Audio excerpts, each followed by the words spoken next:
Hi everyone!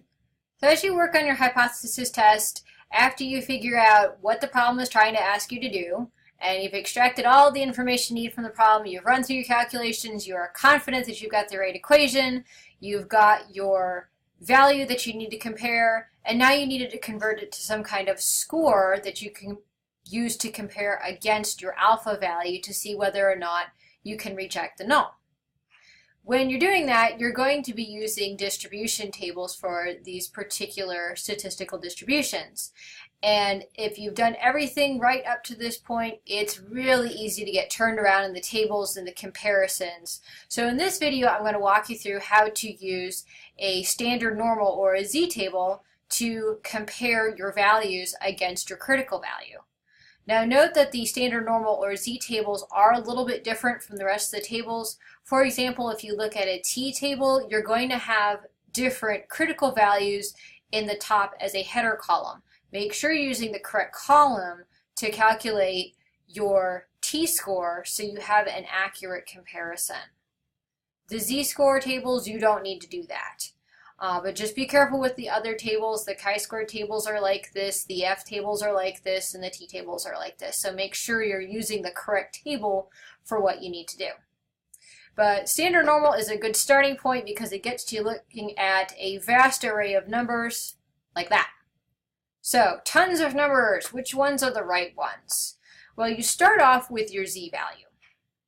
And so when you have your z-value, let's say you have a z-value of minus 1.82, you need to look it up in the table.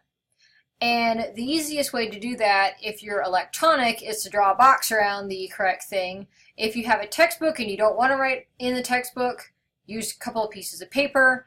If you don't care about writing in your textbook, go ahead and use pencil or pen. So I'm going to highlight the minus 1.82 value in this table with a couple of boxes. To start, I'm going to look down this left column and I say, okay, there's my minus 1.8 row.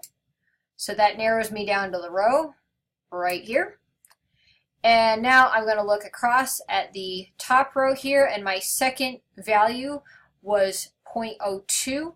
So you put minus 1.8 together with 0.02 and you have minus 1.82. So let's highlight this column of the box. And where my boxes intersect right here, 0.0344, that is my z-score. Now I'm going to compare my z-score directly to my alpha value. Standard alpha value is 0.05. That's the one that's generally used in scientific studies. So that's what I'm using. You can use different alpha values if you want. You can use 0.1, you can use 0.01. It entirely depends on what you're doing. But 0.5 is pretty standard, so I'm using 0.05 is pretty standard, so I'm using 0.05 for this particular example. All right, so 0.0344 is less than 0.05. So what does that mean? Can I reject my null or not? Well, let's take a look at what tests we're doing. Here I have highlighted where 0.0344 would fall on these bell curves. Now they are lined up vertically, so this is a correct line right here. If I'm doing a one-tailed test where I'm concerned with, is my value statistically less than my comparison value? I see I'm in my green region right here. I say, oh, I'm in my green region. That's my reject region. So I'm going to reject my null on this one-tailed test. If I compare my 0.034 value to a right-tailed one-tailed test, I say, well, I am definitely not in the green region all the way over here. I'm safely in my null distribution, so I'm going to not reject my null hypothesis because I am in the null region. If I look at my two-tailed test, I'm going to say, oh, I am just barely in my null region because instead of 0.05 on the left side, I have split my area to be on two sides of the curve because I'm doing a two-tailed test. So I'm comparing my 0.0344 now to 0.025. And so that's actually not in this green reject region. So I cannot reject the null hypothesis. Drawing a picture to do these comparisons helps you so much in terms of whether or not you're in the accept reject region. That way you don't have to mess around with less than greater than signs. What are my particular rules for rejecting? Just draw yourself a picture, say where's my reject region? Is my point in that reject region? If it's yes, then you reject your null. If it's no, then you do not reject your null. And that is how you use ZTables and your comparison criteria to perform a hypothesis test. You would use the same general protocol for a different table, like the t-table or the chi-squared table. You would just have to be careful about where you're finding your values on the table, again, because those tables are a bit different. They're set up a little bit differently than the z-table, but you use the same procedure of looking up your value, comparing it to your alpha value, and looking at pictorially, where are you in terms of the accept-reject region.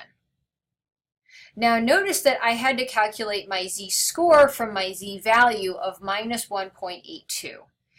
If you don't want to calculate your z-score, that is fine. What you can do is take your alpha value and look that up in the table. So you're comparing your z-value to your z-alpha value. So you're always going to compare z-values to z-values and z-scores to z-scores. If you try to compare a z-score to a z-value, you're going to get some very strange results. So make sure you're doing equivalent comparisons. So let's say I did want to compare my z-value minus 1.82 to my z-alpha instead of my just plain alpha of 0.05. What I would do is go to this table, and instead of finding my z-score for minus 1.82, I would actually take my alpha value of 0.05, which is a z-score, and I would see, okay, where in this table is 0.05 in all of this sea of numbers?